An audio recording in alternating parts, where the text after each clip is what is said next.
What's going on, YouTube? Welcome back to High Value Vessels. This is Ben, and today I'm going to be talking about one of my favorite Old Testament characters in the Bible, the man himself, Joseph. So we can read about Joseph in the book of Genesis, and so Joseph is actually the fourth in the lineage of Abraham, Isaac, and Jacob. This is God's chosen lineage to start with humanity and his new covenant with humanity. And so we take a look at Joseph. He's one of 12 sons of Jacob. He's the highly favored son who ultimately gets betrayed by his brothers and thrown into a pit and sold into slavery out of a fit of jealousy. And yet, in spite of that awful beginning, Joseph would ultimately, despite being sold into slavery, rise to the top ranks in Egypt, a foreign nation, from slave to second in command, and ultimately save all of Israel and his own family, the very family that had sold him into slavery.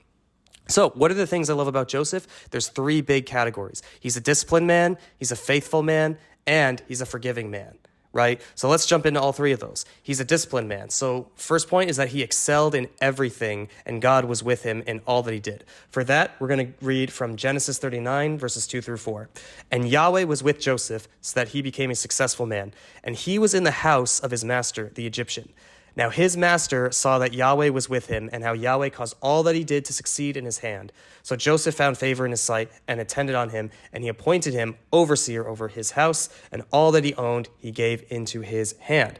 And the next verse is that he would ultimately lead Egypt through the 7 years of famine that would ultimately hit all of Egypt. Right? So God sent 7 years of plenty and then 7 years of famine. So this required a lot of discipline in order to, and leadership to get Egypt through this difficult time. So for that, we're going to jump into chapter 41, verses 46 through 49.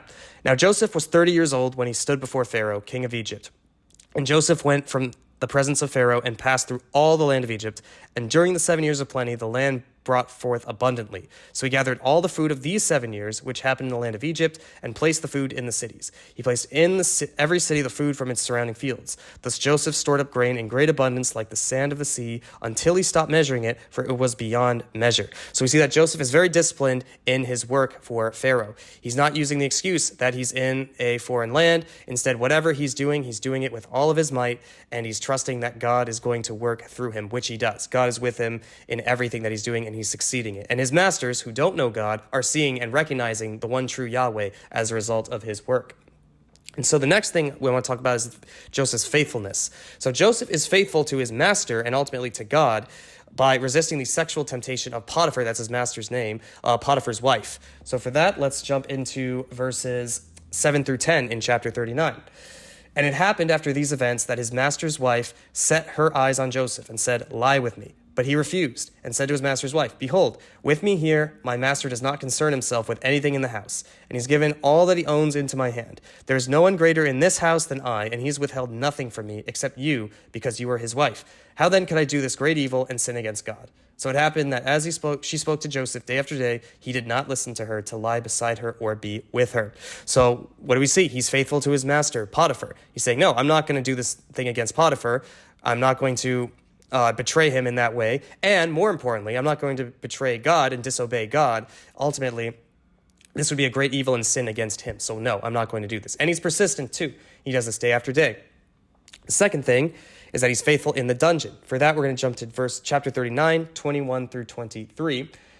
But Yahweh was with Joseph and extended loving kindness to him and gave him favor in the sight of the chief jailer. So the chief jailer gave into the hand of Joseph all the prisoners who were in the jail, so that whatever was done there, he was the one who did it. Chief jailer did not supervise anything under Joseph's hand because Yahweh was with him, and whatever he did, Yahweh made to succeed. So you see that Joseph, again, not making excuses for the situation he's in. Even though he's in the jail, he's in the dungeon, he went from being in the master's house all the way down to the dungeon, the quote-unquote bottom tier of the Egyptian hierarchy. He's still faithful to God in doing what he wants him to do. Finally, the last characteristic is Joseph's forgiveness. And we see this at the very end of the story, where he forgives his brothers. But Joseph said to them, this is Genesis 50, 19 through 21, Joseph said to them, "Do not be afraid, for am I in God's place? As for you, you meant evil against me, but God meant it for good, in order to do what has happened on this day, to keep many people alive. So now, do not be afraid, I will provide for you and your little ones." And he comforted them, spoke to their heart. The very same brothers that threw Joseph into the dungeon, he's forgiving them. And now, through Joseph, He's showing God's faithfulness and forgiveness to his people. He saves Israel, saves Egypt, saves his family. So those are the reasons why I love Joseph, his discipline, his faithfulness and forgiveness. He's an excellent role model for men and women in the modern day to follow his example.